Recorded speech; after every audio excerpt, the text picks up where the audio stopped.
Con 106 casos activos, a cidade de Pontevedra é un dos concellos que máis preocupa a Consellería de Sanidade pola evolución da pandemia. Tanto é así que a partir do sábado o municipio pasará a estar no nivel medio de restriccións. Nos obviamente estamos a disposición do que a Xunta diga, que é competente en materia da COVID-19 e máis en materia sanitaria, e polo tanto se dice que se vai a reducir a presencia nas terrazas a 50%, no interior dos locales ao 30%.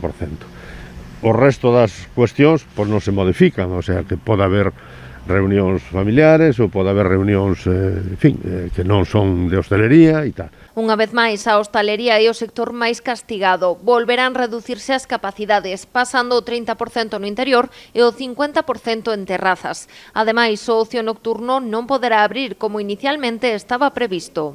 Me insisten en que non hai transmisión comunitaria, que todos os casos aparecidos teñen, de alguma maneira, relación co brote que se produce noutra comunidade autónoma que é Mallorca, non?